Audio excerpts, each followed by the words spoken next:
മനുവുമായുള്ള വിവാഹകാര്യം പറഞ്ഞ് സ്റ്റാൻലിയുമായി ഉടക്കുകയാണ് അലീന. അലീന സ്റ്റാൻലിയോട് പറയുന്നുണ്ട്, പപ്പ, മനുവേട്ടനെ എനിക്ക് ഒരുപാട് ഇഷ്ടമാണ്. അന്ന് കഴക്കൂട്ട് തന്നെ ഓർഫനേജിൽ വന്ന് എന്നെ കൂട്ടിക്കൊണ്ടുപോയത് മനുവേട്ടനാ. അന്ന് എൻ്റെ ഗാർഡിയൻ മനുവേട്ടനായിരുന്നു. കൊല്ലപ്പള്ളിയിൽ വെച്ചും കടപ്പാട്ടൂർ വീട്ടിൽ വെച്ചും ഒരുപാട് അപമാനങ്ങളും ഒരുപാട് അവഹേളനങ്ങളും ഞാൻ അനുഭവിച്ചിട്ടുണ്ട്.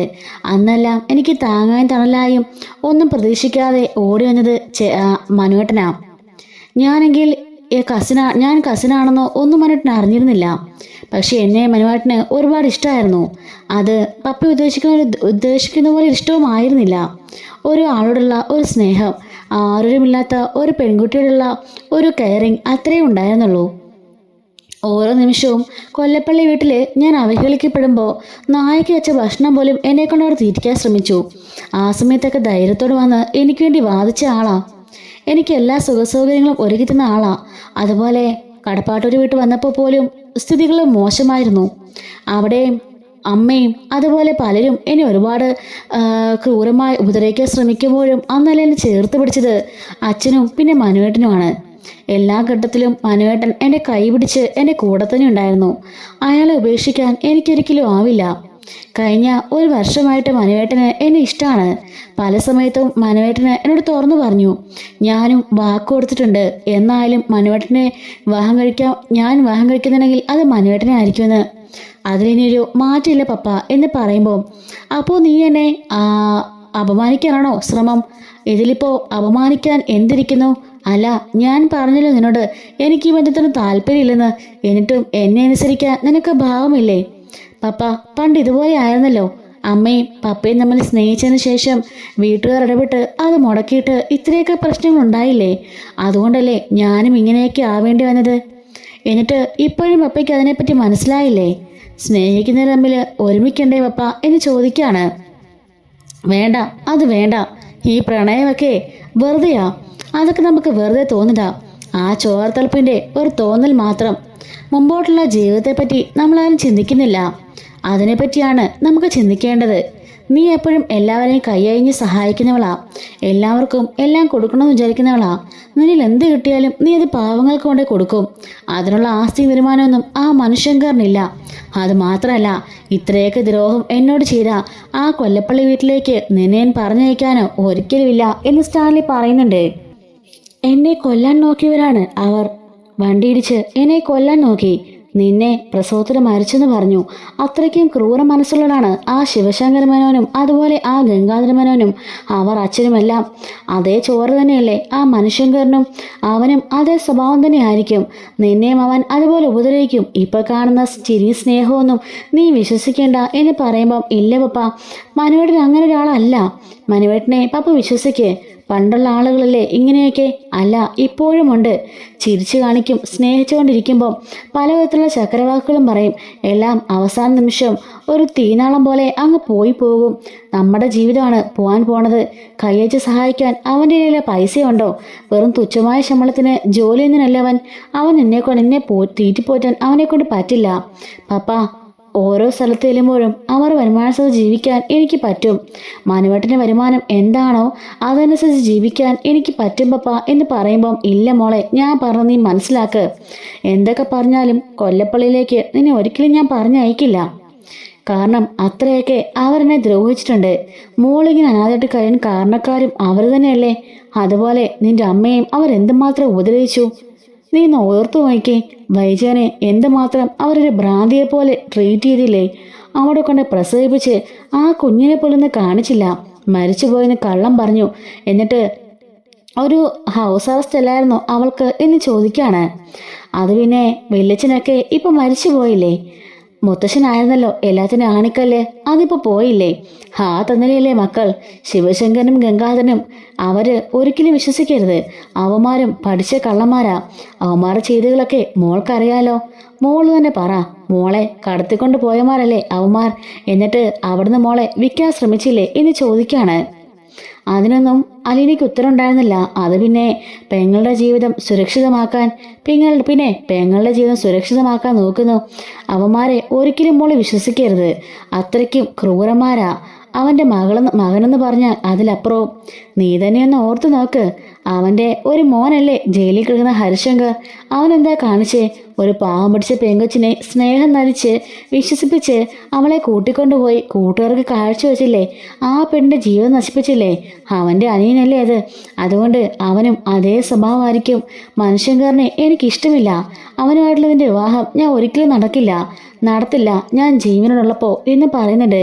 പപ്പ അത് എന്ന് പറയുമ്പം സ്റ്റോപ്പ് ഇറ്റ് അലീന. ഇതിനെക്കുറിച്ച് ഇനിയൊന്നും പറയണ്ട.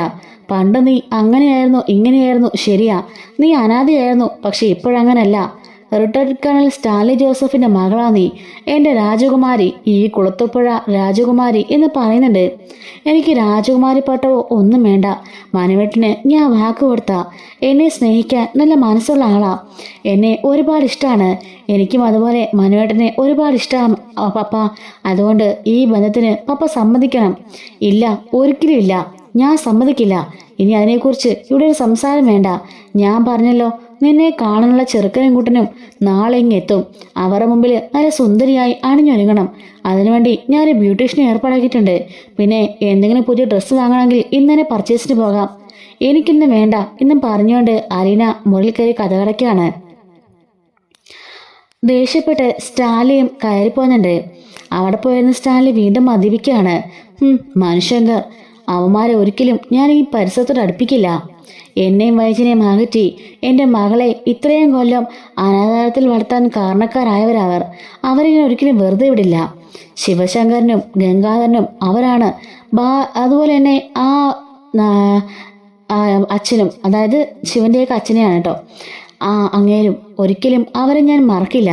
മൂന്നിനോടും എനിക്ക് തീർത്താത്ത പകയാണ്. പിന്നെ അവരുടെ മകനോടെങ്ങനെ എനിക്ക് സ്നേഹിക്കാൻ കഴിയും?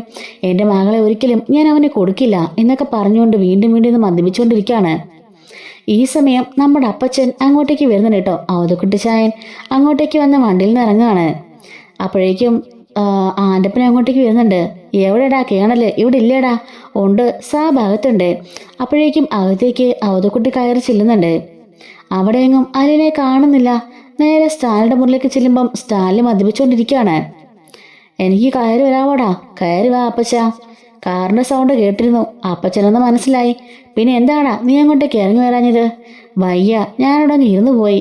അല്ലെങ്കിലും ഒരു ദിവസം ഒരാൾ കുടിക്കാനുള്ളതല്ലല്ലോ നീ കുടിക്കുന്നത്. 5-6 പേര് കുടിക്കുന്നത് ഒറ്റയടിക്കിരുന്ന് കുടിച്ചു തീർക്കല്ലേ. പിന്നെ എങ്ങനെയാന്ന് പറ. പപ്പയ്ക്ക് അറിയില്ലേ, ഇപ്പം ഞാൻ അങ്ങനെ കുടിക്കാറില്ല. അലീന അതിന് സമ്മതിക്കാറില്ല. ദിവസം 2 പെഗ് അല്ലെങ്കിൽ 3 പെഗ്, അതിൽ കൂടുതലില്ല. പിന്നെ എന്താടാ നിനക്കത്ര ക്ഷീണം മനസ്സിനാ, അതുകൊണ്ടാ. ഇന്ന് തന്നെ 2 പെഗ് ആയതേ ഉള്ളൂ.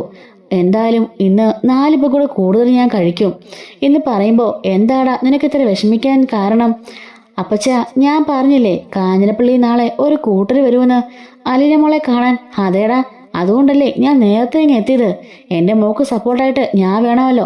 പിന്നെ സാന്ദ്രയും ആൽബർട്ടും റോബർട്ടും ഒക്കെ അവരൊക്കെ ഇങ്ങ് എത്തിക്കോളും പതിയെ. നാളെ ഇവിടെ ഒരു കല്യാണത്തിൻ്റെ ആളുണ്ടായിരിക്കും. പെണ്ണ് കാണിച്ചത് തന്നെ ഇങ്ങനെയാണെന്നോർത്ത് അവന്മാർ ഞെട്ടിപ്പോണം. കാഞ്ഞിരപ്പള്ളിക്കാരന്മാർ എന്ന് പറയുമ്പം. പക്ഷേ അലീന അതിന് സമ്മതിക്കാൻ തോന്നില്ല. അതെന്താടാ അവൾ സമ്മതിക്കാത്ത? അതിൻ്റെ കാരണക്കാരൻ ആരാണെന്ന് അപ്പച്ചനറിയാലോ.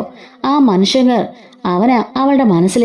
അവൾ ഇപ്പോൾ എന്നോട് പറഞ്ഞു, മനുവിനെയാണ് ഇഷ്ടം, അവളെ കെട്ടിയാൽ മതി, വേറെ വിവാഹം അവൾക്ക് വേണ്ട എന്ന്. ശരാ, ഇത് വലിയ കൂത്തായി പോയല്ലോ. അവനെ ഒരിക്കലും ഇങ്ങോട്ടേക്ക് അടുപ്പിക്കരുതെന്ന് ഞാൻ അന്നേ പറഞ്ഞതല്ലേ. ഞാൻ എന്ത് ചെയ്യാനാ? ഞാനോട് സ്ട്രിക്റ്റായിട്ട് പറഞ്ഞു വിട്ടതാ, ഈ വിവാഹത്തിന് എനിക്ക് താല്പര്യമില്ല, എൻ്റെ മകളുടെ പിന്നാലെ വരരുതെന്ന്. പക്ഷേ അവളുടെ മനസ്സിലും അവൻ ആഴത്തിൽ പതിഞ്ഞിട്ടുണ്ടെന്നുള്ള കാര്യം ഉറപ്പാ. അല്ലെങ്കിൽ അവൾ അങ്ങനെ പറയില്ലല്ലോ. എടാ, ഇതൊക്കെ കുറച്ച് മയത്തിൽ ചെയ്യേണ്ട കാര്യങ്ങളാ. അവൾ പെങ്കൊച്ചല്ലേ, പെൺപിള്ളേരടുത്ത് ഇച്ചിരി മയത്തിലൊക്കെ ഇടപെടണം. നിന്നെ പോലെ എടുത്തോ പിടിച്ചോന്നും പറഞ്ഞോണ്ട് അവനെ കെട്ടടി ഇവനെ കെട്ടടി എന്ന് പറഞ്ഞാലൊന്നും അതിന് സമ്മതിക്കില്ല. അതൊക്കെ പണ്ടായിരുന്നു, ഞാനും ചെയ്തിട്ടുണ്ട്. അതിൻ്റെയൊക്കെ ഭവിഷ്യത്തുകൾ ഇപ്പം ഞാൻ അനുഭവിക്കുന്നുണ്ട്. അതുകൊണ്ട് ഇച്ചിരിയൊക്കെ മയത്തിൽ പെരുമാറി വേണം അവളുമാരുടെ മനസ്സ് കയ്യിലെടുക്കാൻ എന്ന് പറയുന്നുണ്ട്. അല്ല, എൻ്റെ മോൾ എവിടെടാ? അവളെ മുറിയിലുണ്ട്. എന്നോട് പിണങ്ങിപ്പോയി ദേഷ്യപ്പെട്ട് കഥ കടച്ചിരിക്കുക. എൻ്റെ ചിന്നമ്മക്കുട്ടി പിണങ്ങിയോ എന്നും പറഞ്ഞോണ്ട് അവധക്കുട്ടി അവിടെ നിന്ന് എഴുന്നേൽക്കുന്നുണ്ട്. അപ്പച്ച എന്ത് ചെയ്തിട്ടാണെങ്കിലും അവളെ സമ്മതിപ്പിക്കേണ്ട ഉത്തരവാദിത്തം അപ്പച്ചനാ. അത് ഞാൻ ഏറ്റിടാവേ എന്ന് പറയുന്നുണ്ട്. അങ്ങനെ അപ്പച്ചൻ നേരെ അലീനയുടെ മുറിയിലേക്ക് ചെല്ലുന്നുണ്ട്. അങ്ങോട്ടേക്ക് ചെല്ലുമ്പോൾ അലീന ആകപ്പാടെ വിഷമിച്ച് കട്ടിലിൽ ഇരിക്കുകയായിരിക്കും കേട്ടോ. ആഹാ, എൻ്റെ ചിന്നമ്മക്കുട്ടി വിഷമിച്ചിരിക്കുകയാണോ? എന്നും പറഞ്ഞുകൊണ്ട് അപ്പച്ചനകത്തേക്ക് ചെല്ലുന്നുണ്ട്. അലീന ഒന്നും മിണ്ടുന്നില്ല കേട്ടോ. എന്താ എൻ്റെ മോള് പിണങ്ങിയിരിക്കുകയാണോ? വന്നപ്പോഴേ മോനോട് കാര്യമൊക്കെ ചോദിച്ചു കാണുമല്ലോ, മോൻ കാര്യമൊക്കെ പറഞ്ഞു കാണുമല്ലോ. അപ്പച്ച, ഇഷ്ടമില്ലാത്ത ഒരാളെ എങ്ങനെ വിവാഹം കഴിക്കുക? ആരാണെന്ന് പോലും എനിക്കറിയില്ല. അയാളെ കണ്ട് ഒരു ചായ കുടിച്ച് ഓക്കെ പറയേണ്ട കാര്യമാണോ ഇത്? ജീവിതകാലം മുഴുവനും ജീവിക്കാനുള്ളവരല്ലേ. അപ്പോൾ ഒന്ന് കണ്ട് സംസാരിച്ച് അയാളുമായിട്ട് പരിചയപ്പെട്ട് അങ്ങനെയാളല്ലേ വിവാഹം കഴിക്കേണ്ടത്. മനുവേട്ടനെ എനിക്കറിയാം, കുറേ മാസങ്ങൾ കൊണ്ട് അറിയാം. പാവവാ, എന്നെ ഒരുപാട് ഇഷ്ടമാണ്. അങ്ങനെയാളെയല്ലേ ഞാൻ വിവാഹം കഴിക്കണ്ടേ? അല്ലാതെ എവിടുന്നോ വന്ന് കയറുന്ന ഒരു കാശുകാരനാണെന്ന് പറഞ്ഞ് അയാളെ കെട്ടി ഞാൻ ദുബായിക്കൊക്കെ പോയിട്ട് എന്തെടുക്കാനാ അപ്പച്ചാ? എനിക്കിവിടെ നിന്നാ മതി. മോളെ, മോക്കറിയാൻ മേലാഞ്ഞിട്ടാ. ആ മനുഷ്യങ്കർ മോൾ വിചാരിക്കുന്നത് പോലെ അല്ല. ആ ശിവന്റെ മോനല്ലേ, അതുപോലെ ആ കുഞ്ഞിരാമൻ മേനന്റെ കൊച്ചുമോനും. അവൻ്റെ ഒന്നും സ്വഭാവം ശരിയല്ലേ മോളെ. കാരണം പണ്ടേ അവൻ കാണിച്ച കൂത്തൊക്കെ മോക്കറിയാലോ എന്ന് ചോദിക്കാണ്. അങ്ങനെയാണെങ്കിൽ അന്ന് എല്ലാത്തിനും കൊടുപിടിക്കാൻ അപ്പച്ചനുണ്ടായിരുന്നല്ലോ, അത് മറന്നുപോയോ? ഷെറിൻ ചേച്ചിയുടെ കാര്യത്തിലും അപ്പച്ചനല്ലേ ആ അറ്റകൈയൊക്കെ എടുത്തത്? ആ കുഞ്ഞിനെ കളയാൻ പറഞ്ഞതും അപ്പച്ചൻ തന്നെയല്ലേ, അതൊക്കെ മറന്നുപോയോ? അയ്യടാ, അതങ്ങനെയാണോ? എൻ്റെ മോൻ ലാലിച്ചിനെ വരെ നിന്റെ ആ വീട്ടുകാർ കൊല്ലാൻ നോക്കിയില്ലേ? അതോ?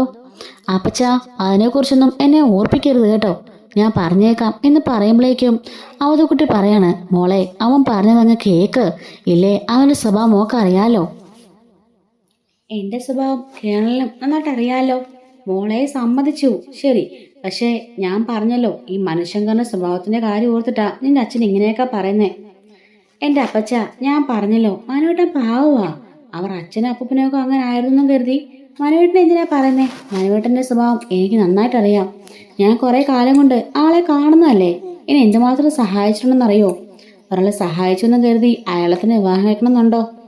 അപ്പച്ച, എനിക്ക് മനുവേട്ടനെ ഒത്തിരി ഇഷ്ടമാണ്. വിവാഹം കഴിക്കുകയാണെങ്കിൽ മനുവേട്ടനെ വിവാഹം കഴിക്കണമെന്നാണ് എൻ്റെ ആഗ്രഹം എന്ന് പറയുമ്പം ശരി, സമ്മതിച്ചു. നീ ഇപ്പം തൽക്കാലം ലാലിച്ചൻ പറഞ്ഞൊന്ന് കേക്ക്. അവൻ്റെ സ്വഭാവം നിനക്കറിയാലോ, നമുക്ക് പതിയെ ശരിയാക്കാം. അപ്പച്ചനല്ലേ പറഞ്ഞേ നമുക്ക് പതിയെ ശരിയാക്കാന്നേ. നാളത്തെ ഈ ഫംഗ്ഷന് നീ ഒന്ന് ഇന്ന് കൊടുക്ക്. ആ കാഞ്ഞിരപ്പള്ളിക്കാരൊന്ന് വന്നിട്ട് പോട്ടെ. വന്നിട്ട് പോയി കഴിയുമ്പോൾ നമുക്ക് ലാലിച്ചനെ പതിയെ പറഞ്ഞ് സമാധാനിപ്പിക്കാന്നേ എന്നും പറഞ്ഞ് അവധക്കുട്ടി പറയുന്നുണ്ട്. മോളിപ്പിളെ സമാധാനത്തിൽ കിടന്നുറങ്ങ്, ഞാൻ വഴി ഉണ്ടാക്കാന്നേ എന്നും പറഞ്ഞുകൊണ്ട് അവധക്കുട്ടി അവിടെ നിന്ന് ഇറങ്ങാണ്. അങ്ങനെ അറിയില്ല കിടക്കുന്നുണ്ട്. ഈ ഒരു സമയത്ത് അവധക്കുട്ടി നേരെ പോയിട്ട് സ്റ്റാളിനടുത്തേക്ക് ചെല്ലുന്നുണ്ട്. എന്ത് പറഞ്ഞു അപ്പച്ചൻ്റെ ചിന്നമ്മ? എടാ, ഞാൻ പറഞ്ഞില്ലേ, പെമ്പിള്ളാറ മനസ്സാ, ഒരു വിധമൊക്കെ പറഞ്ഞു വേണം മയപ്പെടുത്താൻ. നിന്നെ പോലെ മിലിറ്ററിക്കാരോട് ചൂടാവുന്ന പോലെ ചൂടായാലേ ഒരു പെണ്ണ് സമ്മതിക്കില്ലെന്നേ. പണ്ടത്തെ പോലല്ലല്ലോ. പണ്ടൊക്കെ പിടിച്ചുപിടിയാലെ കെട്ടിച്ചിടായിരുന്നു. പക്ഷെ ഇപ്പം അങ്ങനെ പറ്റില്ല. പെൺപിള്ളേരെ സമ്മതം വേണം അതിനെല്ലാം. നിനക്കറിയാലോ ഇപ്പോൾ ഇവിടെ നിയമമൊക്കെ. ഇപ്പം സ്റ്റാലി പറയാണ്, അല്ല അവൾ എന്ത് പറഞ്ഞു എന്ന് പറ. ആ, നാളെ അവർ മുമ്പിൽ അല്ലെങ്കിൽ നിൽക്കാന്നൊക്കെ സമ്മതിച്ചിട്ടുണ്ട്. ബാക്കിയൊക്കെ നമ്മുടെ കയ്യിലാ, ആ ചെറുക്കൻ്റെ കയ്യിലുവാ. ഇവളെ നന്നായിട്ട് നമുക്കൊന്ന് ബ്രെയിൻ വാഷ് ചെയ്തെടുത്താൽ മതി. അവള് സമ്മതിക്കൂടാ, എനിക്കറിയാം എന്നൊക്കെ പറയുന്നുണ്ട്. ഇതേ സമയത്ത് മനു അലീനയെ വിളിക്കുന്നുണ്ട്. എന്താ അലീന, എന്താ അവിടുത്തെ കാര്യങ്ങളൊക്കെ? പപ്പയോട് നീ പറഞ്ഞോ? ഞാൻ പറഞ്ഞു മനുവേട്ടാ, നാളെ കാഞ്ഞിരപ്പള്ളിയിൽ നിന്ന് ഒരു കൂട്ടര് കാണാൻ വരുന്നുണ്ട്. വലിയ പണക്കാരാ. അത് മാത്രമല്ല, ചെക്കൻ ദുബായിൽ സ്വന്തമായിട്ട് ബിസിനസ്സും കമ്പനിയും എല്ലാം ഉണ്ട്. അതുപോലെ പേര് കേട്ട നസ്രാണികളാന്നാ പറഞ്ഞത്. അതുകൊണ്ട് അപ്പച്ചനും അതുപോലെ പപ്പയ്ക്കൊക്കെ അത് വലിയ താല്പര്യാ. നിനക്കോ? എൻ്റെ പൊന്നു മനുവേട്ടാ, ഞാൻ കുറേയൊക്കെ തർക്കിച്ച് നോക്കി പപ്പയോട്, ഒരു രക്ഷയില്ല. പപ്പ പറഞ്ഞത് ജീവനുണ്ടെങ്കിൽ മനുവേട്ടനായിട്ടുള്ള കല്യാണം നടത്താൻ സമ്മതിക്കില്ലെന്നാ. നിന്റെ പപ്പയ്ക്ക് എന്നോടെന്താ ഇത്രയൊക്കെ ദേഷ്യം? മനുവേട്ടനോടല്ല, മനുവേട്ടൻ്റെ അച്ഛനോടും അച്ഛനോടും ഒക്കെയാ.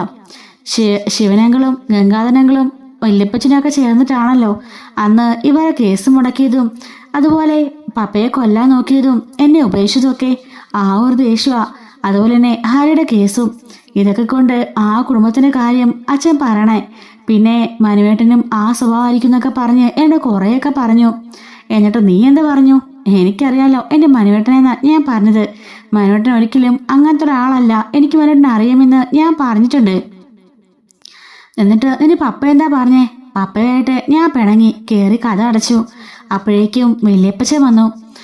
ആര്? അവധക്കുട്ടിച്ചായനോ? എന്നിട്ടോ അപ്പച്ചൻ വന്നിട്ട് പറയാ, നാളെ പപ്പയ്ക്ക് വേണ്ടി അവരോട് വരാൻ പറഞ്ഞതല്ലേ, അപ്പോൾ ഒന്ന് ഒരുങ്ങി നിൽക്ക്, അല്ലെങ്കിൽ എൻ്റെ ക്ഷീണം പപ്പയ്ക്കല്ലേ, അവരൊക്കെ മുമ്പിൽ പപ്പ നാണം കെട്ടു പോകും, അതുകൊണ്ട് നാളെ ഒന്ന് ഒരുങ്ങി നിൽക്കാൻ പറഞ്ഞു.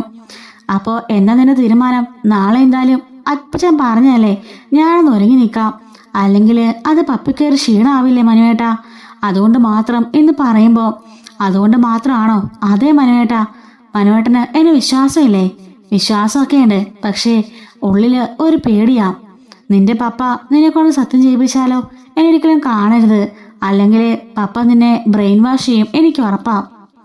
മനുവേട്ടാ, ഞാൻ പറഞ്ഞതല്ലേ ഇതിനൊന്നും വേണ്ട എന്ന്. എനിക്കിപ്പോൾ ആകെപ്പാടെ സമാധാനം പോയ അവസ്ഥയാ. പപ്പയാണോ മനുവേട്ടനാണോ ഒന്നും മനസ്സിലാവുന്നിടത്തൊരവസ്ഥയാ എന്നൊക്കെ പറയുന്നുണ്ട്. ശരി, നീ കിടന്നുറങ്ങിക്കോ, നാളെ എല്ലാം കഴിഞ്ഞിട്ട് എന്നെ വിളിക്കണം, എന്തായെന്നറിയാൻ ഞാനിവിടെ കാത്തിരിക്കും എന്ന് പറയാണ്. ശരി മനുവേട്ടാ എന്നും പറഞ്ഞുകൊണ്ട് ഫോൺ കട്ടാക്കുന്നുണ്ട്. അങ്ങനെ സ്റ്റാൻലി പറയാണ്, മനുവിനെ എനിക്കേറ്റവും ഇഷ്ടമില്ല.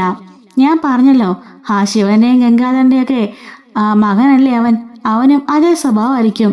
അവൻ്റെ ചേട്ടന് ഒരുത്തൻ ജയിലിൽ കിടക്കുന്ന ഒരു പെങ്കൊച്ചിനെ സ്നേഹിച്ച് കബളിപ്പിച്ച് അവളെയും കൊണ്ട് പോയി കുറേ കൂട്ടുകാരന്മാരുടെ കൂടെ കൂടി ആ പെങ്കൊച്ചിനെ ജീവൻ നശിപ്പിച്ചവൻ അവൻ്റെ ഏട്ടനല്ലേ, അതേ സ്വഭാവമായിരിക്കും.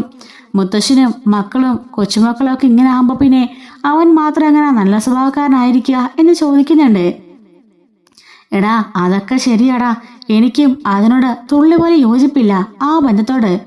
എന്തൊക്കെ പറഞ്ഞാലും എനിക്ക് എൻ്റെ ആഗ്രഹം എൻ്റെ മോളെ നീ പറഞ്ഞതുപോലെ ഈ കാഞ്ഞിരപ്പള്ളിക്കാരനെ കൊണ്ട് കെട്ടിക്കാനാ. ഞാൻ അന്വേഷിച്ചിടാ, നല്ല കുടുംബക്കാരാ, അതുപോലെ വലിയ തറവാടുകാരാ. എത്ര വർഷത്തെ പഴക്കമുണ്ടെന്ന് അറിയാവോ അവരുടെയൊക്കെ തറവാട്ട് മഹിമയ്ക്ക്. അതുപോലൊരു കുടുംബക്കാരെയൊക്കെ കിട്ടാൻ പുണ്യം ചെയ്യണം. ചെറുക്കനാണല്ലോ നല്ല സുന്ദരൻ, നല്ല കിളി പോലത്തെ ഒരു ചെറുക്കൻ. അത് മാത്രമല്ല അവനെ ദുബായിൽ ബിസിനസ്സും കമ്പനിയും എല്ലാം ഉണ്ട്. നേരെ 2-3 പെങ്ങന്മാരാ, എല്ലാവരും കെട്ടിച്ചയച്ചു. ആ സ്വത്ത് മുഴുവനും ഇവനുള്ളതാടാ. ഞാൻ അന്വേഷിച്ചു, കോടിക്കണക്കിന് സ്വത്തുക്കളുണ്ടടാ എന്നൊക്കെ പറയുന്നുണ്ട്.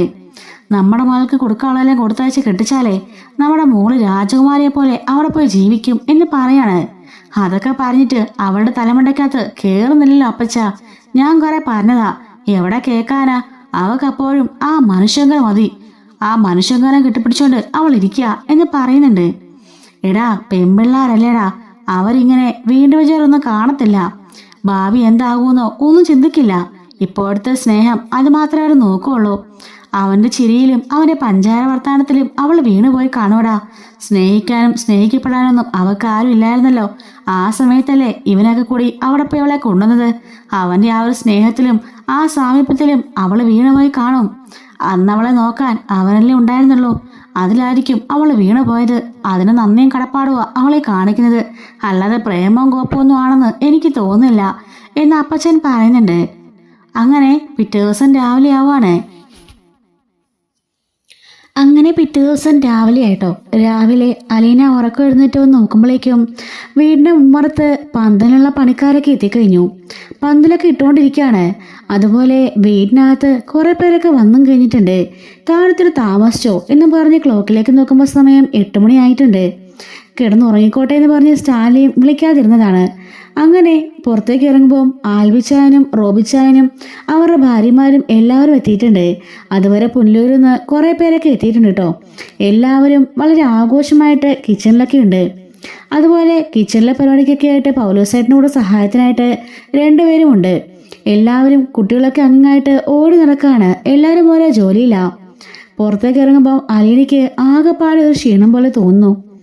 കുളിച്ചതിന് അതിനുശേഷം മുറിക്ക് പുറത്തിറങ്ങാതെ വീണ്ടും കതകടച്ച് അകത്തേക്ക് കയറിയിട്ട് പോയി കുളിച്ചിട്ട് ഇറങ്ങി വരുവാണ്.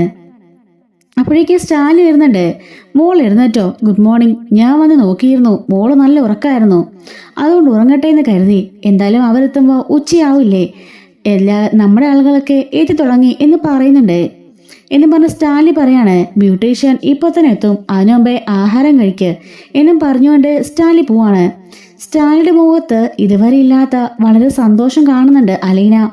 അത് കാണുമ്പം അവൾക്ക് ഭയങ്കര സങ്കടമാകുന്നുണ്ട്. തൻ്റെ മകളുടെ, തൻ്റെ പൊന്നുമോളുടെ ആ വിവാഹത്തിൻ്റെ ആദ്യ ചടങ്ങാണ്. അതിന് സ്വന്തം അച്ഛനെന്ന നിലയിൽ അദ്ദേഹം ഒരുപാട് സന്തോഷത്തിലായിരുന്നു. അത് കണ്ടപ്പം അലീനയുടെ കണ്ണു നിറഞ്ഞു പോയി. സ്റ്റാലിയാണെങ്കിൽ ഇതുവരെ ഇങ്ങനെ കണ്ടിട്ടില്ല. എല്ലാവരോടും ആജ്ഞാപിക്കുക മാത്രമായിരുന്നല്ലോ സ്റ്റാൻലി ചെയ്തിട്ടുള്ളത്. പക്ഷെ ഇന്ന് നോക്കുമ്പം ടാർപ്പ് എടുത്തോണ്ട് പോകുന്നു, അത് വിരിക്കാനൊക്കെ നോക്കുന്നു, അവരെ സഹായിക്കുന്നു, എല്ലാവരെയും വിളിച്ചിരുത്തുന്നു. അങ്ങനെ ഇതുവരെ കാണാത്ത ഒരാളെ എന്ന് സ്റ്റാൽ രൂപത്തിൽ അലീന കാണുന്നുണ്ട്. അപ്പോഴേക്ക് സാന്ദ്രയൊക്കെ അങ്ങോട്ടേക്ക് വരികയാണ്. മോൾ ആകപ്പാടെങ്ങ് ക്ഷീണിച്ചു പോയല്ലോ, ബ്യൂട്ടി പാർലൊന്നും പോയില്ലേ? ഇല്ല ആൻറ്റി എന്ന് പറയാണ്. ഇനി പോണം കേട്ടോ, ഇനിയിപ്പോൾ കല്യാണമൊക്കെ വരാൻ പോവല്ലേ, വലിയ ഇതോ കൂട്ടരാ വരാൻ പോണത്, മോളെ കണ്ട് അവർ ഇഷ്ടപ്പെടാതിരിക്കില്ലല്ലോ എന്ന് പറയുന്നുണ്ട്. മോള് കുളിയൊക്കെ കഴിഞ്ഞില്ലേ, ബാ ആഹാരം കഴിക്കാം, പിന്നെ ബ്യൂട്ടീഷ്യൻ വരുമെന്ന് പപ്പ പറഞ്ഞിരുന്നു, അങ്ങനെയാണെങ്കിൽ അത് കഴിഞ്ഞ് ഒരുങ്ങാമല്ലോ എന്ന് പറയുന്നുണ്ട്. ബാ മോളെ എന്ന് പറയുമ്പോഴേക്കും അലയുടെ ഫോൺ മുറിയിൽ നടിക്കുന്നുണ്ട്. ഞാൻ ആ ഫോണൊന്ന് എടുക്കട്ടെ എന്നും പറഞ്ഞുകൊണ്ട് അകത്തേക്ക് കയറി പോവാണ്. നോക്കുമ്പം മനുഷ്യങ്കറാണ്. ഫോൺ അറ്റൻഡ് ചെയ്യുന്നുണ്ട്. മനുവേട്ടാ എന്ന് വിളിക്കുമ്പം എന്താ ഇവിടുത്തെ കാര്യങ്ങൾ? ഞാൻ രാവിലെ ഉറക്കം എഴുന്നേറ്റ് വരുന്നതേ ഉള്ളൂ. വന്നപ്പോഴേക്കും ഇവിടെ ആകെപ്പാടെ ആളുകളായി. മുറ്റത്ത് പന്തലൊക്കെ ഇട്ടു, എല്ലാവരും അങ്ങിങ്ങായിട്ടൊക്കെ നടക്കുന്നുണ്ട്. ഓരോരുത്തരും ഓരോ ജോലിയില്ല. പപ്പയുടെ മുഖത്ത് ഇതുവരെ കാണാത്ത ഒരു സന്തോഷം. അത് അച്ഛൻ്റെ കടമ നിർവഹിക്കുന്ന ആ ഒരു ചാരിതാർത്ഥ്യം അച്ഛൻ്റെ മുഖത്ത് കാണാൻ മനുവേട്ടാ എന്ന് പറയുന്നുണ്ട്. നിന്റെ മനസ്സ് മാറി തുടങ്ങുകയാണോ അലീന എന്ന് ചോദിക്കുമ്പം ഈ മനുവേട്ടനിത് എന്താ? അച്ഛൻ്റെ കാര്യം ഞാൻ പറഞ്ഞതല്ലേ ഉള്ളൂ. അല്ല, ഞാൻ ചോദിച്ചതേ ഉള്ളൂ. അല്ല, മനുവേട്ടൻ വൈകിട്ടേ വിളിക്കുള്ളൂ എന്ന് പറഞ്ഞിട്ട് എനിക്ക് ഇവിടെ ഇരുന്നിട്ട് ഒരു സമാധാനം വേണ്ടേ? ഇരിപ്പ് ഉറക്കുന്നില്ല, ആകെപ്പാടെ ഒരു അസ്വസ്ഥത. ഞാൻ അങ്ങോട്ടേക്ക് വരട്ടെ, അവിടെ വന്ന് നിന്നെ കൈ പിടിച്ച് ഞാനിങ്ങ് കൊണ്ടുപോരട്ടെ? എന്താ മനുട്ടി പറഞ്ഞൊക്കെ? ഇതെന്താ വലിയ സിനിമയാണോ അങ്ങനെയൊക്കെ ചെയ്യാനായിട്ട്? മനുവേട്ടൻ ഒന്ന് സമാധാനിക്ക്, ഞാൻ നോക്കട്ടെ ഇതെവിടം വരെ പോകുന്നു എന്ന് പറയുന്നുണ്ട്. അങ്ങനെ മനു ഫോൺ കട്ടാക്കാണ്. അലീന അടുക്കളയിലേക്ക് ചെല്ലുമ്പോഴേക്കും അവിടെ കിച്ചണില് പാലപ്പവും സ്റ്റൂവും അതുപോലെ പൊറോട്ടയും കറികളും എല്ലാം റെഡിയായിരുന്നു. എല്ലാവരും ഒപ്പം പ്രാതലഴിക്കാൻ വേണ്ടി പുറത്തേക്ക് ഇറങ്ങുന്നുണ്ട്. പന്തലിലെ പണിയെല്ലാം കഴിഞ്ഞു. സ്റ്റാൻലി അലീനെ വിളിച്ചുകൊണ്ട് വന്നിട്ട് ടേബിളിലേക്ക് ഇരുത്താണ്. അവധക്കുട്ടിയും കൂടെ വന്നിരിക്കുന്നുണ്ട്. 2-3 സ്ത്രീകളും അവളുടെ കൂടെ വന്നിരിക്കുകയാണ്. എല്ലാവരും കൂടി കാപ്പി കുടിക്കുന്നുണ്ട്. ബ്രേക്ക്ഫാസ്റ്റ് കഴിച്ചതിന് ശേഷം സ്റ്റാൻലി പറയാണ്, ബ്യൂട്ടീഷ്യൻ 10-11 മണിയാകുമ്പോഴേക്കും എത്തും. അതുപോലെ മോൾക്കുള്ള പുതിയൊരു ഗൗണ് ഞാൻ ഓർഡർ ചെയ്ത് വെച്ചിട്ടുണ്ട്, അതെല്ലാം ഇങ്ങെത്തും, മോൾക്ക് ഇഷ്ടപ്പെടും, അതെനിക്ക് ഉറപ്പാ.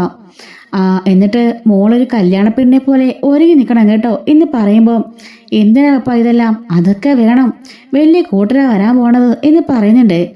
അങ്ങനെ പറഞ്ഞിട്ട് സ്റ്റാൻലി ഇവിടുന്ന് പോവാണ്.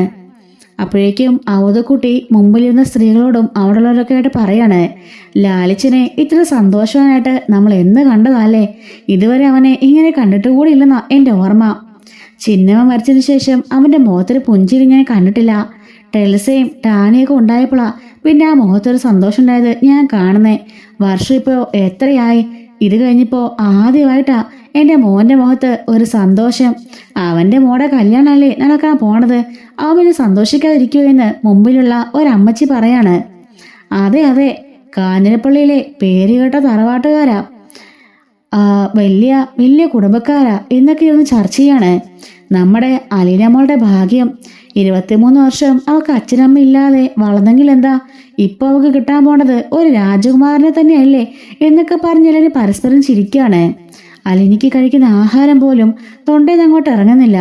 അവധക്കുട്ടി അത് ശ്രദ്ധിക്കുന്നുണ്ട്. മോളെ വയറ് നിറച്ചങ്ങോട്ട് ആഹാരം കഴിച്ചേ എന്നും പറഞ്ഞുകൊണ്ട് നിർബന്ധിച്ച് കഴിപ്പിക്കുകയാണ്. ആഹാരം കഴിച്ചിട്ട് അലീന മുറിയിലേക്ക് പോയി സങ്കടപ്പെട്ടിരിക്കുന്നുണ്ട്. അവധക്കുട്ടി അങ്ങോട്ടേക്ക് കയറുകയാണ്. മോളെ, അവന്റെ സന്തോഷം നീ ശ്രദ്ധിച്ചോ? ഇതുവരെ ഇങ്ങനെ അവനെ ഞങ്ങളെ കണ്ടിട്ടില്ല. എന്ത് സന്തോഷമാണെന്ന് നോക്കിക്കേ, എല്ലാം എൻ്റെ മോള് വന്ന ഐശ്വര്യമാ. അതുപോലെ അവൻ്റെ ഒരു അച്ഛൻ്റെ കടമ നിർവഹിക്കുന്ന ആ ഒരു സന്തോഷം അവൻ്റെ മുഖത്ത് കണ്ടോ മോള് എന്ന് ചോദിക്കുകയാണ്. അപ്പോഴേക്കും അലീന നിറയെ കണ്ണുകളോടുകൂടി അപ്പച്ചനെ നോക്കുകയാണ്. ശേ, നാണക്കേട്, എൻ്റെ മോളിങ്ങനെ കരഞ്ഞാലോ? ധൈര്യശാലിട്ടിരിക്കണ്ടേ? സ്റ്റാൻലി വരെ പറപ്പിക്കുന്ന മോളല്ലേ, കരയാതിരിക്ക്, അവരിപ്പോൾ വരും എന്നും പറഞ്ഞുകൊണ്ട് അവധക്കുട്ടി പുറത്തേക്ക് പോകുന്നുണ്ട്. അലീനയ്ക്ക് എന്ത് ചെയ്യണമെന്ന് അറിയില്ല. അപ്പോഴേക്കും ബ്യൂട്ടീഷ്യൻ വന്നെത്തി. അതുപോലെ സ്റ്റാൻലി ഓർഡർ ചെയ്ത് പറഞ്ഞു തയ്പ്പിച്ച ആ ഗൗണും വളരെ മനോഹരമായ ഒരു ഗൗണാണ് കേട്ടോ. വളരെ വില കൂടിയ ഒരു ഗൗണാണ്. 10,75,000 രൂപയോളം ആ ഒരു ഗൗണിന് വില വരും. അതിൻ്റെ വില കണ്ടു തന്നെ അല ഞെട്ടിപ്പോകുന്നുണ്ട്. ബ്യൂട്ടീഷ്യൻ വന്ന് അവളുടെ മേക്കപ്പ് ഒക്കെ ചെയ്യാണ്. അതുപോലെ ഹെയർ സെറ്റിങ്സും ബാക്കിയെല്ലാം ചെയ്യുന്നുണ്ട്. അപ്പോഴേക്കും സാന്ദ്രയും ബാക്കി എല്ലാവരും അകത്തേക്ക് കയറി വരുന്നുണ്ട്. അതുപോലെ ഷെറിനും ഒക്കെ വന്നിട്ടുണ്ട് കേട്ടോ. ഈ ഒരു ഫംഗ്ഷന് അലീന പറഞ്ഞിട്ട് രേവതിക്കുട്ടി അങ്ങോട്ടേക്കൊന്ന് ഇറങ്ങാണ്. വീടിന്റെ മുമ്പിൽ വലിയ പന്തലൊക്കെ കാണുമ്പം ഗ്രേസമ്മ ചോദിക്കുന്നുണ്ട്, എന്താടി ഇവിടെ വലിയ കല്യാണം മറ്റോ ആണോ? ചേച്ചി പെണ്ണ് കാണലെന്നാ പറഞ്ഞ്, ഇനി കല്യാണമാണോ അമ്മേ ആൻറ്റി എന്ന് ചോദിക്കുമ്പം അങ്ങനെ ചിരിച്ചുകൊണ്ട് മൂന്നുപേരും അകത്തേക്ക് ചെല്ലുന്നുണ്ട്. അപ്പോഴേക്കും സ്റ്റാലി അവരെ കാണുകയാണ്. വലിയ മനസ്സുകൊണ്ട് പിടുത്തമില്ലെങ്കിൽ പോലും ഷെറിന്റെ വീട്ടുകാരാണല്ലോ. അതുപോലെ രേവതിക്കുട്ടി അലീനയുടെ അനിയത്തിയെ പോലെയാണ്. അതുകൊണ്ട് തന്നെ സ്റ്റാൻലി ഓടി വന്ന് ഭരണം കയറി വായെന്നും പറഞ്ഞുകൊണ്ട് അകത്തേക്ക് ക്ഷണിക്കുകയാണ്. അലീന മുറിയിലുണ്ട്, ഒരുങ്ങിക്കൊണ്ടിരിക്കുക, അങ്ങോട്ട് ചെല്ല് എന്ന് പറഞ്ഞയക്കാണ്. അങ്ങനെ ഒരു മൂന്നുപേരും അകത്തേക്ക് കയറി ചെല്ലുമ്പം ആ മുറി തുറക്കുകയാണ്. അപ്പോഴേക്കും അലീനയെ കണ്ട് കണ്ണുകൾ നിൽക്കുകയാണ് രേവതിക്കുട്ടിയും ഗ്രേസമ്മയൊക്കെ. ശരിക്കും സ്വർഗത്തിൽ നിന്ന് ഇറങ്ങി വന്ന ഒരു മാലാഖയെ പോലെ തന്നെയായിരുന്നു അലീനയെ കാണാൻ. ആഭരണങ്ങളും ഗൗണും മേക്കപ്പും എല്ലാം കൂടി അതുപോലെ സുന്ദരിയായിട്ടായിരുന്നു അലീന നിർത്തിയിട്ടുണ്ടായിരുന്നത്. രേവതിക്കുട്ടി വന്നിട്ട് ചേച്ചിന്ന് വിളിക്കുമ്പോഴേ അലീന ഓടി വന്ന് മോളേന്ന് പറഞ്ഞ് കെട്ടിപ്പിടിക്കുകയാണ്. അയ്യോ ഒരുപാടങ്ങ് ഇതാവല്ലേ, മേക്കപ്പ് പോകുമെന്ന് ബ്യൂട്ടീഷ്യൻ പറയുന്നുണ്ട്. ചേച്ചി ഈ വേഴ്സ് ചേച്ചിയെ കാണാൻ നല്ല സുന്ദരിയായിട്ടുണ്ട്, നീ ഇന്ന് പോടിയെന്ന് അലീന പറയാണ്. അങ്ങനെ ബ്യൂട്ടീഷ്യൻ അവിടെ നിന്ന് ഇറങ്ങിപ്പോയി കഴിയുമ്പോഴേക്കും രേവതിക്കുട്ടി ചോദിക്കുകയാണ്, ചേച്ചി മനുവേട്ടൻ എന്ത് പറഞ്ഞു? ഏട്ടന് സങ്കടമായി കാണുമല്ലേ? ആണോന്ന് മുമ്പേ കൂടി വിളിച്ചു, ഭയങ്കര സങ്കടത്തിലാ. ഈ ചടങ്ങ് എങ്ങനെയും മുടക്കാൻ പറ്റുമെന്നാ മനുവേട്ടൻ ചോദിക്കുന്നേ. എന്താ അപ്പം ഇവരുടെയൊക്കെ ഉദ്ദേശം? കല്യാണം നടത്താനാണോ? എനിക്കറിയില്ല മോളെ, ഞാൻ ആവെന്ന് പറഞ്ഞു നോക്കി. അപ്പോൾ ആൻറ്റി പറയാണ്, മോളെ എന്തൊക്കെയാണെങ്കിലും ഇപ്പം പപ്പ പറഞ്ഞത് മോൾ അനുസരിക്ക്, പതിയെ പറഞ്ഞ് മനസ്സ് മാറ്റിയാൽ മതി. കല്യാണത്തിന് എന്തായാലും ഇനിയും സമയമുണ്ടല്ലോ, അതിനു മുമ്പേ മോള് പറഞ്ഞ് മനസ്സ് മാറ്റിയാൽ മതി എന്ന് പറയാണ്. മാമച്ച പറയാണ്, അതെ അതെ മനുവിനെ നമുക്കറിയാലോ, നല്ല പയ്യനാ, നല്ല സ്റ്റാൻഡേർഡുള്ള നല്ലൊരു മിടുക്കൻ പയ്യനാ, അവൻ എന്താ കുഴപ്പം, അലീനയ്ക്ക് ചേർന്ന പയ്യൻ തന്നെയാ എന്നൊക്കെ മാമച്ചൻ പറഞ്ഞുകൊണ്ടിരിക്കുകയാണ്. അങ്ങോട്ടേക്ക് അവധക്കുട്ടി വരുന്നുണ്ട് കേട്ടോ. അവധക്കുട്ടി ഇവരെ കാണുമ്പം ഒന്ന് ചൂളുന്നുണ്ട്. എന്നിട്ടും ആഹാ ആരിത്, എറണാകുളംകാരല്ലേ എന്ന് ചോദിക്കുമ്പം അതേന്ന് പറയാണ്. ഷെറിനും കുട്ടിയും ഇപ്പം പുനലൂർ വന്നിട്ടുണ്ട് കേട്ടോ. അതുകൊണ്ട് അയാൾക്ക് വേറെ സംസാരിക്കാനില്ല അവരോട്. മോളെ ഒരുങ്ങി നിൽക്കുവാണോ? പുറത്തേക്ക് ചെല്ല്, എല്ലാവരും മോളെ കാണാൻ നോക്കി നിൽക്കുക. മോളെ രേവതിക്കുട്ടി, കുട്ടിയെ ചേച്ചിയെ വിളിച്ച് അങ്ങോട്ടേക്ക് ചെല്ല് എന്നും പറഞ്ഞുകൊണ്ട് അവധക്കുട്ടി പതിയെ അവിടെ നെസ്സാവുന്നുണ്ട്. ചിന്നുമോള് സ്വന്തം കൊച്ചുമകളാണെന്ന് ഇവർ തിരിച്ചറിഞ്ഞ് കഴിഞ്ഞു കേട്ടോ. അങ്ങനെ കുറച്ച് ദിവസം അവരെ കൊല്ലപ്പോൾ അവിടെ വന്ന് പുനലൂർ നിൽക്കുന്നുണ്ട്. ചിന്നുമോളെ കൊണ്ട് അങ്ങോട്ട് പോകുന്നുണ്ട്. അങ്ങനെ അവർ നല്ല ഒരു കുടുംബമായിട്ട് കഴിയുകയാണെങ്കിൽ പോലും അവധക്കുട്ടിക്ക് അവൻ തീരെ ഇഷ്ടപ്പെടുന്നില്ല. കാരണം താൻ മറച്ചേക്കാൻ ശ്രമിച്ച കാര്യങ്ങളെല്ലാം പുറത്തായല്ലോ. താനാണല്ലോ ചിന്നുമോളെ കൊണ്ട് ഓർഫനേജിൽ ഏൽപ്പിച്ചത്. അതിനൊരു കെറിവ് എല്ലാവർക്കും ഉണ്ടെന്ന് അയാൾക്കറിയാം. ആ ചെയ്ത് താൻ തെറ്റാണ് ചെയ്യുന്ന അറിഞ്ഞുകൊണ്ട് തന്നെ അയാൾക്ക് ആകപ്പാടെ ഒരു ചമ്മലല്ലാതെ മുമ്പിൽ നിൽക്കാനായിട്ട് അങ്ങനെ അവിടുന്ന് പോവാണ്. അങ്ങനെ അലീനയെ കൂട്ടിക്കൊണ്ട് രേവതിക്കുട്ടി പുറത്തേക്ക് ഇറങ്ങുന്നുണ്ട്. അലീനയെ കണ്ട് എല്ലാവരും കണ്ണു തള്ളി നിൽക്കായിരിക്കും. സമയം ഏകദേശം 1 മണി അടുക്കാറായി. അപ്പോഴേക്കും കാഞ്ഞിരപ്പള്ളി എന്നുള്ള കൂട്ടര് 5-6 വണ്ടികളിലായിട്ട് ആ വീടിന്റെ മുറ്റത്തേക്ക് നിൽക്കുന്നുണ്ട്. ആൻ്റപ്പനും പൗലോസും എല്ലാവരും പോയി കാർ ഒതുക്കിടാൻ സഹായിക്കുന്നുണ്ട്. സ്റ്റാലിയും അപ്പച്ചനും അതുപോലെ എല്ലാവരും കൂടെ കൂടിയിട്ട് അവരെ സ്വീകരിക്കാനായി ചെല്ലാണ്. എല്ലാവരും സ്വീകരിച്ചുകൊണ്ട് അകത്തേക്ക് കൊണ്ടുവരുന്നുണ്ട്. വീട് മൊത്തം ഒരു കല്യാണമായ. ഇത്രയും നാളും ആരുമില്ലായിരുന്ന വീട്ടിലെ കുട്ടികളും സ്ത്രീകളും അടക്കം നല്ല ഒച്ചയും ബഹളവും ഒക്കെ ഉണ്ട്. അലീന ആകപ്പാടെ വിഷമിച്ച് അവളുടെ മുറിക്കുള്ളിൽ ഇരിക്കുകയാണ്. രേവതിക്കുട്ടി വന്നിട്ട് പറഞ്ഞു, ദേ അവരെത്തിയിട്ടുണ്ട് എന്ന് പറയുന്നുണ്ട്. അത് കേൾക്കുമ്പോൾ അലീനയുടെ ചങ്കിടിക്കുകയാണ്. അങ്ങനെ സ്റ്റാലി വന്നിട്ട് മോളെ ഇങ്ങനെ ഇറങ്ങി വാ എന്ന് പറയുമ്പോഴേക്കും അലീന എഴുന്നേക്കാണ്. രേവതിക്കുട്ടി അലീനയെ കൂട്ടിക്കൊണ്ട് അവരുടെ മുമ്പിലേക്ക് ചെല്ലുന്നുണ്ട്. അപ്പോഴേക്കും സ്റ്റാൻലി, ദേ ഇതാണ് എൻ്റെ മകൾ അലീന സ്റ്റാൻലി ജോസഫ് എന്ന് പറയുന്നുണ്ട്. കാര്യങ്ങളെല്ലാം ബ്രോക്കർ പറഞ്ഞിരുന്നു എന്ന് പയ്യന്റെ അപ്പൻ പറയാണ് കേട്ടോ. പയ്യൻ നല്ല സുന്ദരനാണ് കാണാനും, അതുപോലെ തന്നെ നല്ല ഒത്ത പൊക്കവും വണ്ണവും ഒക്കെ ഉള്ള നല്ലൊരു സുന്ദരൻ പയ്യനായിരിക്കും. അലീനയോട് ചായ കൊടുക്കാൻ പറയുമ്പം അലീന ചായ കൊണ്ടുവന്ന് ഓരോരുത്തർക്കായി കൊടുക്കുകയാണ്. അങ്ങനെ പയ്യന് കൊടുക്കുന്നുണ്ട്. ചായ കൊടുത്തിട്ട് അലീന മാറിയിരിക്കുകയാണ്. ഈ സമയം പയ്യന്റെ അപ്പം പറയുന്നുണ്ട്, ഫോട്ടോ കണ്ടപ്പോഴേ കുട്ടി ഞങ്ങൾക്ക് ഇഷ്ടമായി. പിന്നെ കൊട്ടാരമട്ടത്തിൽ അവധുക്കുട്ടിച്ചാൻ്റെ കൊച്ചുമോളല്ലേ, ഇഷ്ടപ്പെടാതിരിക്കുമോ? ഞങ്ങൾക്കൊക്കെ പൂർണ്ണ സമ്മതമാണ്. ഇവന് ഫോട്ടോ കണ്ട് ഇഷ്ടപ്പെട്ടതാണ് എന്ന് പറയുന്നുണ്ട്. മോൾക്കും ഫോട്ടോ കണ്ടതല്ലേ, ഇഷ്ടപ്പെട്ടില്ലെന്ന് ചോദിക്കുമ്പം അലീന ഒന്നും മിണ്ടാതെ സ്റ്റാലിൻ്റെ മുഖത്തേക്ക് നോക്കുകയാണ്. പിന്നെ എൻ്റെ മോൾക്ക് ഇഷ്ടപ്പെട്ടതാ എന്ന് പറയുന്നുണ്ട്. അപ്പോഴേക്കും എന്നാ പിന്നെ വെച്ച് താമസിപ്പിക്കണ്ട, നമുക്ക് നമ്മുടെ പള്ളിയിൽ തന്നെ വെച്ച് ഒരു മിന്നുകെട്ട് അത് ആഘോഷമായിട്ട് നടത്തണം. അല്ലേടാ അല്ലേടാ എന്നൊക്കെ പറഞ്ഞുകൊണ്ട് പരസ്പരം സംസാരിക്കുകയാണ്. ഔതുക്കുട്ടി പറയുന്നുണ്ട്, പിന്നല്ലാതെ എൻ്റെ ഏറ്റവും മൂത്ത കൊച്ചുമോളാ, അവളുടെ കല്യാണം കെങ്കേമോട് നടത്തണം എനിക്ക് എന്ന് പറയുന്നുണ്ട്. നമ്മുടെ പള്ളിയിൽ തന്നെ വെച്ച് മതി. പിന്നെ മനസ്സമ്മതവും അതെല്ലാം കൂടെ കൂട്ടി നല്ല ഗ്രാൻഡായിട്ട് നടത്തണം എന്ന് പറയുന്നുണ്ട്. അങ്ങനെ ഔതുക്കുട്ടിയും അതുപോലെ പയ്യൻ്റെ അപ്പനും ഒക്കെ കൂടി സംസാരിക്കുകയാണ്. ഇവർക്ക് നല്ല സംസാരിക്കാട്ടോ എന്ന് പറയുമ്പം അലീന പറയുന്നുണ്ട്, എനിക്കൊന്നും സംസാരിക്കാനില്ല എന്ന്. അത് കേൾക്കുമ്പം എല്ലാവർക്കും ഒന്ന് വിഷമാണെന്നുണ്ടെങ്കിലും സ്റ്റാലി പറയാണ്, അവൾ ആകെപ്പാടെ ഒരു നാണക്കാരിയാ. ഈ ഒരു പെണ്ണുകാളിനെ കേട്ടപ്പോൾ തന്നെ പുള്ളിക്കാരി ആകെപ്പാടെ ഷോക്കായി, അതുകൊണ്ടാ എന്നൊക്കെ പറഞ്ഞ സമാധാനിപ്പിക്കുകയാണ് കേട്ടോ. അങ്ങനെ വന്നവരെല്ലാം പിരിഞ്ഞു പോവാണ്. അലീന കരഞ്ഞുകൊണ്ട് മുറിലേക്ക് കയറി വരുന്നുണ്ട്.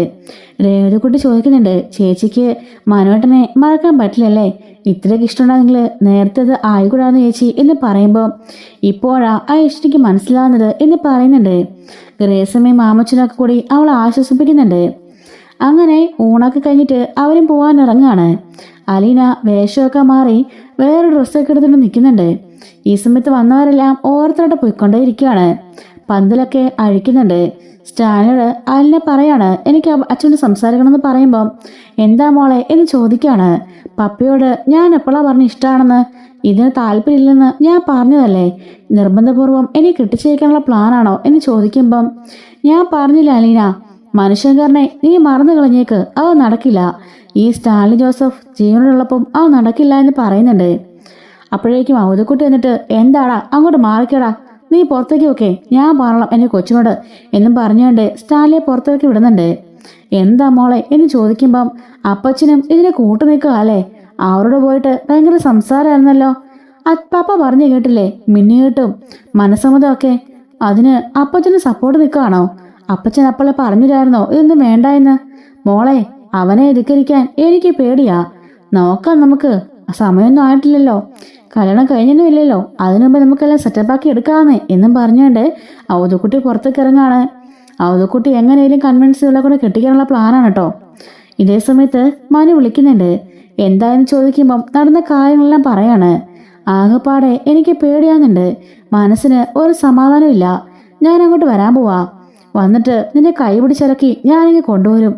ആരാ തലയിൽ നിന്ന് ഞാൻ നോക്കട്ടെ എന്ന് പറയുമ്പം അതൊന്നും വേണ്ട, റിട്ടയർഡ് കേണലാണ് സ്റ്റാലിൻ ജോസഫ്, അതറിയാമല്ലോ എന്ന് ചോദിക്കുന്നുണ്ട്. നീ സ്ട്രോങ് ആയിട്ട് നിന്നാ മതി, വേറൊന്നും സംഭവിക്കില്ലെന്ന് പറയുമ്പം ഇല്ല മനുവേട്ടാ, ഞാൻ നോക്കട്ടെ, ഇനി സമയമുണ്ടല്ലോ എന്ന് പറയുന്നുണ്ട് കേട്ടോ. അങ്ങനെ ഔതുക്കുട്ടിയും സ്റ്റാലിനും കൂടെ കൂടിയിട്ട് ഇങ്ങനെ ചർച്ച ചെയ്യാണ് എങ്ങനെയെങ്കിലും സമ്മതിക്കണമെന്നൊക്കെ പറഞ്ഞിട്ട്. രേവതിക്കുട്ടിയും ഗ്രേസമ്മയും മാമച്ചനും കൂടി പോകാനിറങ്ങുന്നുണ്ട്. അവര് അലീന വന്നവരെ യാത്രയൊക്കെ ആക്കുന്നുണ്ട്. ശേഷം അലീന വീണ്ടും മുറിയിലേക്ക് വരികയാണ്.